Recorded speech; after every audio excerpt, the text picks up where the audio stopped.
নমস্কার বন্ধুরা, সিম্পলি সোনালির চ্যানেলে আপনাদের সবাইকে স্বাগত। আজকের আমি মটরশুঁটির কচুরি বানিয়ে দেখাচ্ছি। আমি একটু বাটির মধ্যে আদা বাটা নিয়েছি, তার মধ্যে ছোট চামচের 1 চামচ জিরে গুঁড়ো আর 1 চামচ ধনে গুঁড়ো নিয়ে ভালো করে মিশিয়ে সামান্য একটু জল দিয়ে একটা মিশ্রণ তৈরি করে আগে রেখে দিলাম। মটরশুঁটির কচুরি বা কড়াইশুঁটির কচুরি বাঙালিদের একটা আবেগ। শীতকালে মটরশুঁটির কচুরি খাবে না এমন বাঙালি খুব কম পাওয়া যায়। যাই হোক, আমি 1 বাটি মতন মটরশুঁটি 3 মিনিট জলে ফুটিয়ে নিয়েছি। ফোটানো হয়ে গেলেই জলটা সঙ্গে সঙ্গে ছেঁকে নিয়ে একটু ঠান্ডা জলে ধুয়ে নিয়েছি। এটা ঠান্ডা করে তবেই পেস্ট করা যাবে। এর মধ্যে দিয়ে দিয়েছি একটা ছোট চামচ নুন, একটা ছোট চামচ চিনি দিয়ে এটা ভালো করে পেস্ট করে নিয়েছি। পেস্ট করার সময় একটু বারবার ঘুরিয়ে ঘুরিয়ে আর চামচ দিয়ে নেড়ে নেড়ে পেস্ট করতে হবে। জল এর মধ্যে ব্যবহার না করাই ভালো। এবার একটা কড়াই গরম করে তাতে সামান্য পরিমাণ সাদা তেল দিয়ে তার মধ্যে কালো জিরে আর হিং ফোড়ন দিয়েছি।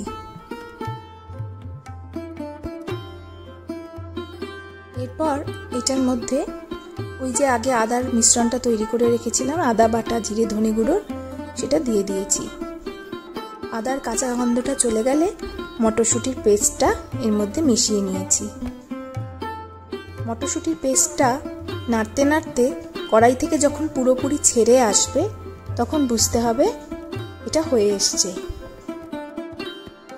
মিশ্রণটা হাতের মধ্যে নিয়ে একটা মণ্ড তৈরি করার চেষ্টা করেও দেখা যেতে পারে যেটা হয়েছে কি হয়নি।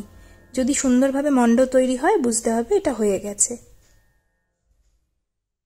এটা আপনি এয়ারটাইট কন্টেনারে স্টোর করেও রাখতে পারেন 2-3 দিনের জন্য। ব্যাস, পেস্টটা পুরো রেডি। এবার 1 বাটি মতন ময়দা মেখে নিয়েছি। এই ধরুন 400 গ্রাম মতন ময়দা।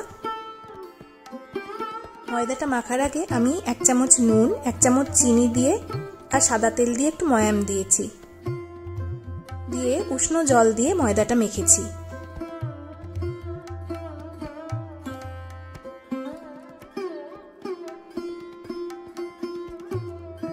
ময়ামটা যখন হয়ে যাবে ঠিক মতন তখন এটাকে হাতে একটা মণ্ড তৈরি করলে শুকনো একটা মণ্ড মতন হয়ে যাবে। বুঝতে হবে ময়ামটা ভালো মতন হয়েছে। এবার উষ্ণ জল দিয়ে ময়দাটা ভালো করে মেখে নেব। খুব টাইট বা খুব লুজ কোনোভাবেই মাখা হবে না, মোটামুটি শক্তই থাকবে।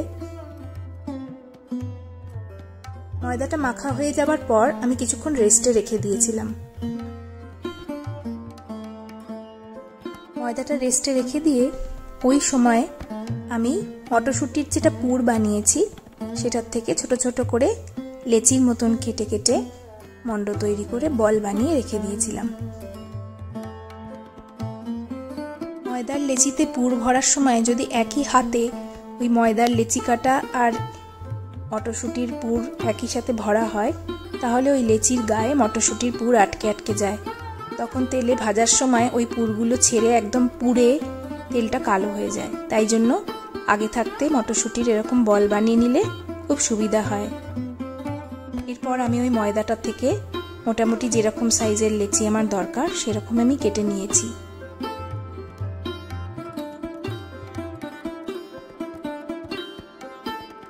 লেচিগুলো কাটা হয়ে গেলে গোল্লাগুলোকে একটা বাটির মতন তৈরি করেছি আঙুল দিয়ে চেপে চেপে। তারপরে ওর মধ্যে আমি মটরশুঁটির যে মণ্ডটা তৈরি করা, যে বলটা তৈরি করা, সেটা ঢুকিয়ে জাস্ট মুড়ে দিয়েছি। এইভাবে ময়দার মধ্যে পুর ভরে আপনি এয়ারটাইট কন্টেনারে 2-3 দিন রাখতে পারেন। বাড়িতে অতিথি আসার থাকলে আপনি এটা আগে থাকতে বানিয়ে রেখে দিতে পারেন, তাহলে খুবই সুবিধা হয়। সবকটা লেচিতে পুর ভরা হয়ে গেলে আমি সাদা তেলের মধ্যে এই লেচিগুলো বেলে বেলে ভেজে নিয়েছি।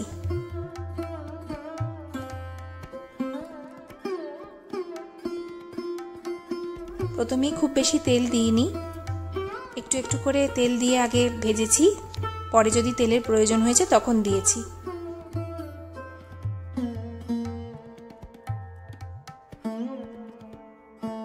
এটা বেলার সময় বেশি চাপ দেওয়া যাবে না, তাহলে ভিতর থেকে পুরটা ফেটে বেরিয়ে আসবে। তখন ওটা ভাজার সময় তেল পুরো কালো হয়ে যাবে, ভেতরের পুর পুড়ে যাবে। খুব হালকা হাতে একটু এদিক ওদিক করে বেলে নিতে হবে।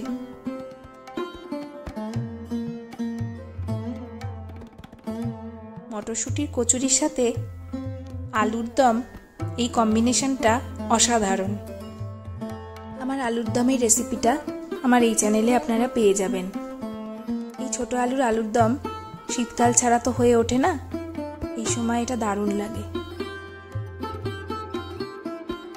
আমার কচুরি ভাজা হয়ে এসছে, এবার আলুর দমের সাথে পরিবেশন করা বাকি, আর পরিবেশন হয়ে গেলেই এর সদ্ব্যবহার হয়ে যাবে। আমার এই রেসিপিটা যদি আপনাদের ভালো লেগে থাকে তাহলে প্লিজ একটা লাইক, একটা কমেন্ট আর একটা শেয়ার করবেন, কেমন? আর বাড়িতে এটা অবশ্যই বানিয়ে খাবেন। এই যে অসাধারণের স্বাদ, না খেলে কেউ জানতেও পারবে না।